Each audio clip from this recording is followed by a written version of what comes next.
Shalom, everyone. Ariel Tzadok here from the KosherTorah School, found online at www.koshertorah.com. We are at present in the middle of the coronavirus prevention period here pretty much around the world. And I feel that it is important to take advantage of every opportunity. And while the world is now focusing on how important it is to have physical hygiene in order to contain a dangerous contagion, we also have to recognize there are other types of dangerous contagions which are equally dangerous to our immunity system. What we call the spiritual plane, the internal plane, the realm of the mind, the heart, the soul, these are equally subject to illness which can bring death. So you might think that this is just something symbolic or metaphorical, but no, it's much more than that. Because we're dealing, as I've taught throughout all of our KosherTorah School classes, we're living in and dealing with an energetic universe. One of my students this morning sent me a text. He's saying, you see how God can literally upset the entire world with the smallest of things, a virus. I commented and I said back, do you think God needs anything more? Little viruses, can't see it with the eye. We know it's there and we know the damage that it can cause. Fine. It is what it is. And the powers that be will handle and control these things. Our job, of course, is A, not to panic, and B, of course, to take care of ourselves the best we can. And ourselves here, in the plural, is what needs to focus on. So in light of our circumstances, in order to contribute as best as I as a single individual can, I want to provide for you, my listening audience, something that I've never done before.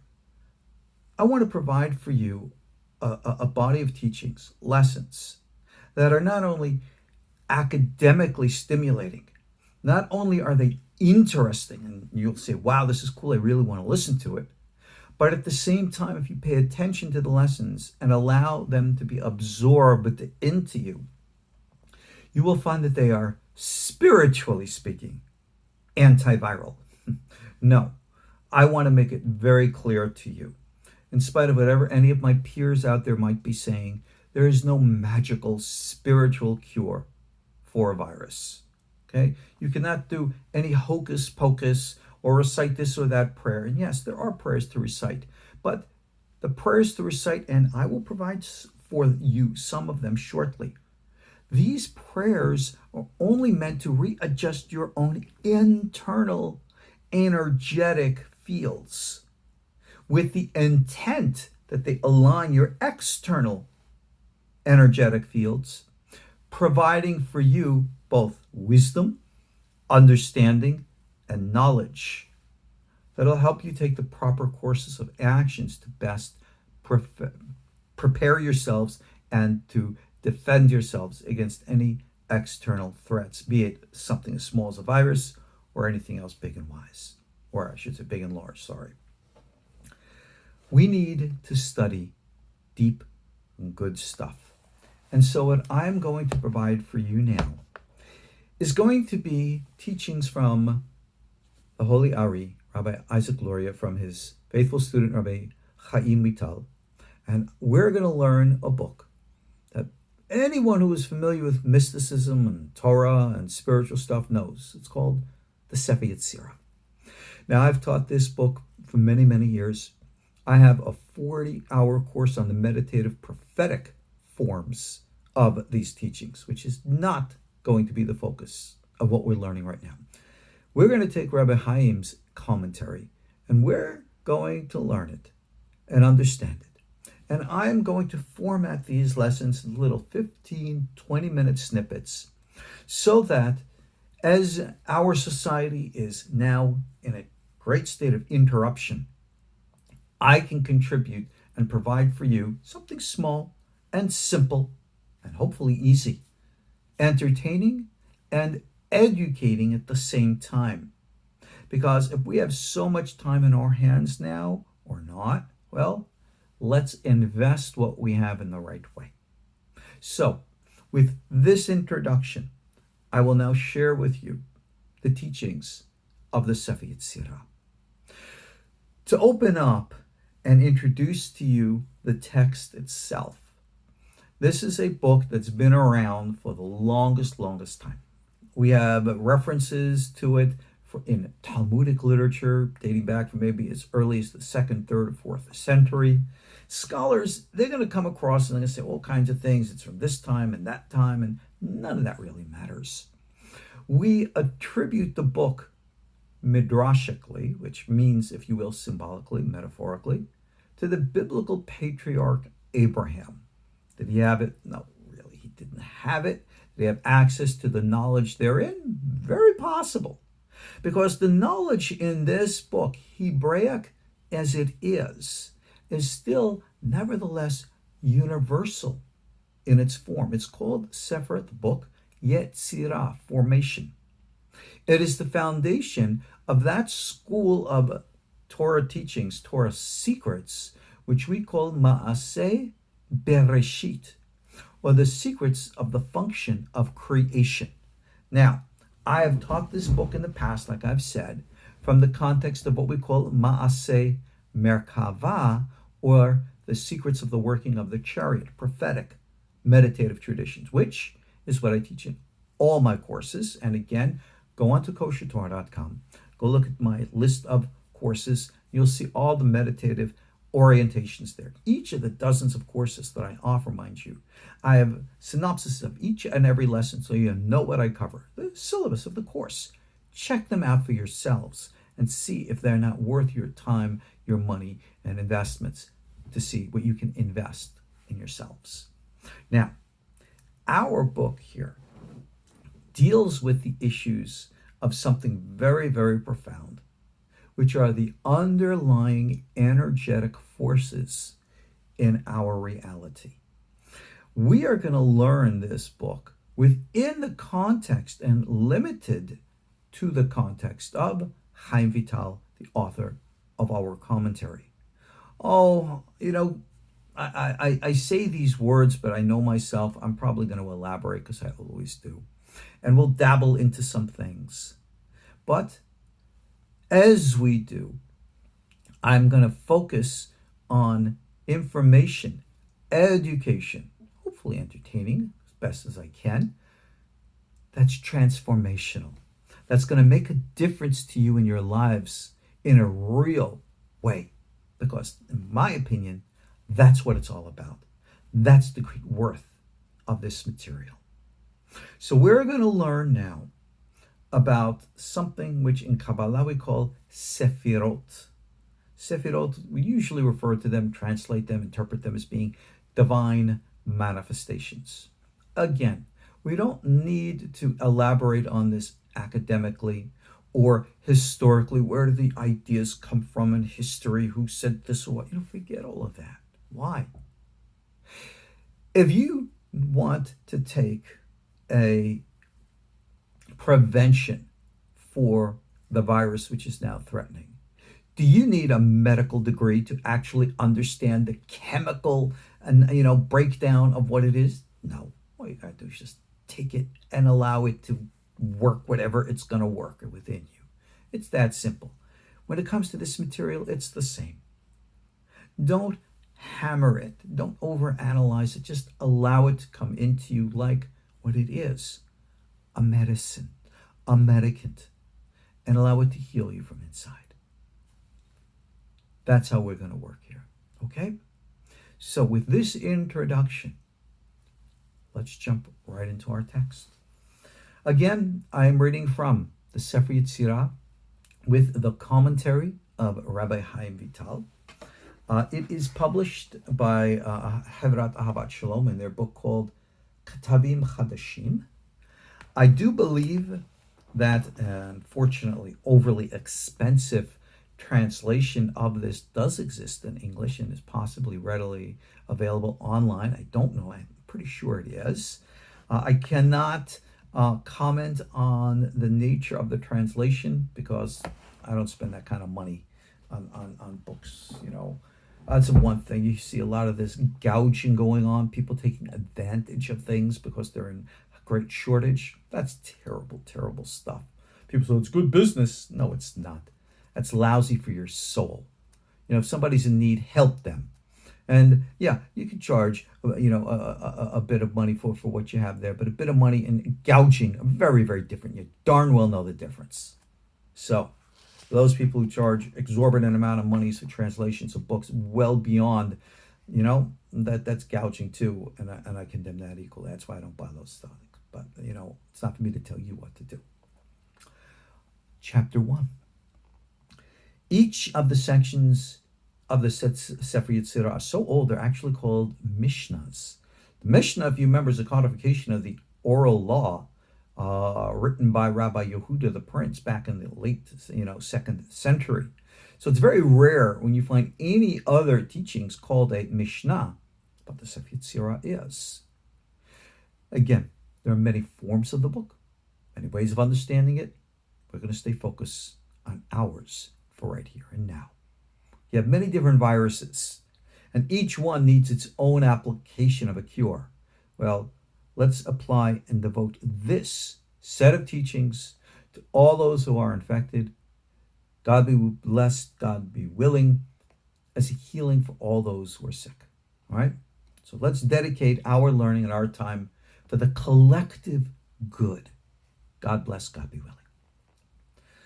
Our text states, ב-32 נתיבות פלאות חוכמה, חקק יודקי הוויה צבאות, אלוהי ישראל, אלוהים חיים ומלך עולם, אל שדי, רחום וחנון, רם ונשוא, שוכן עד וקדוש שמו, מרום וקדוש הוא, וברא את עולמו ב3 ספרים, בספר, ספר וסיפור. To translate, with 32 nitivot. And what is a nativ? Translated as a path, but it's a unique and curious type of path, which we'll discuss. Paths of piliot Hokhma, wondrous wisdom. Chakak were engraved by Yud-K, that's half God's name, then Yud-K Vav-K, who is Yud-K Vav-K of Tsevaot, armies. Elohei Israel, God of Israel. Elohim Chaim, the living God. Melech Olam, King of the universe. El Shaddai, God Almighty. Rahum v'Hanun, merciful and gracious. Ram v'Naso, high and mighty. Shochen Ad, who dwells forever. The Kadosh Shamo, and his name is holy. Marom v'Kadosh Hu, high and holy is he. Ubara et olamo b'shlosh sfarim, and he created his world with 3 books. That's a translation, which is an interpretation. And they are with Sefer, the book, Sapar, I translate as the one who reads the book, and Sipur, the story which comes forth as the union from the book that is written, from the interpretations of the one who reads it, to the materialization of that which comes to form. Wow, that's pretty weird and intense. What are we talking about? Rabbi Chaim writes, and again I quote, Hakavana el alev nitivot chokhma hanimshachim. These 32 wondrous, it says actually, nitivot chokhma, these paths of wisdom, they are what come forth from a place called the Yesod of Abba, asher hu nikra Pele. That's why they are called Pele, which means wondrous. V'lachen korei otam peleot chokhma. That's why they're called wondrous wisdom. Okay, let's explain now. As we know with the 10 Sefirot, if you don't know the 10 Sefirot and stuff, take my basic concepts course. It's available for you. The divine manifestations, that which emanates out of the image of God perceptible to man. The image of God perceptible to man, we call the small face of God, or Ze'er Anpin. That is that perspective of God that we experience as the reflection of our humanity. If you remember, the Bible says we are created in the image of God. Well, that image is this Ze'er Anpin. This Ze'er Anpin is made up of 10 Sefirot. The first of the Sefirot is called Keter, but the Keter is a crown which stands on top of your head. I think the word corona also means a crown, if I'm not mistaken. Well, a crown is above and beyond. We call it the supernal will. But the first materialization of consciousness, of will, is Hokhma, wisdom, intuition. It is experienced as that bright proverbial light bulb that bing pops over your head and gives you this brilliant idea. Like in the Greek tradition, they would say, Eureka! Well, that insight, intuitive as it is, because it's not academically or intellectually accomplished, this is called Hokhma. This wisdom is the brilliance that comes to us from above. Higher streams, levels of consciousness, outside holier entities or whatever. The higher realm, the higher dimension. We call it an Or Makif, a surrounding light which operates in accordance to a laws of thought and nature very different from our own. And being that it is outside, it is above, well, how then does it get into us? How do we have that eureka moment? What comes into us? Kabbalah always uses a language which is intentionally and intensely energetic. Energetic is sexual because sex is an energy. This is why the biblical traditions, spiritual traditions always have rules and regulations about proper and improper sexual interactions, because all sexuality is energetic. Whether it's what we call in our traditions ruach, others call it chi, others call it prana, others call it kundalini. This energy is the foundation of everything in the universe and requires a state of balance, but it's always in a state of fluidity. So that energy is always in a process of movement and interaction. When the creative force of energy is called the Sefirat Yesod. Yesod is the projection of energy from one form, one level, to another. So Hokhma, this wisdom, this intuitive higher level, has its own creative flow. It is called the Yesod of the Hokhma, because the Hokhma itself is intuitive. The intuitive, if you will, can look up to receive from divine will, but it in of itself needs to express itself.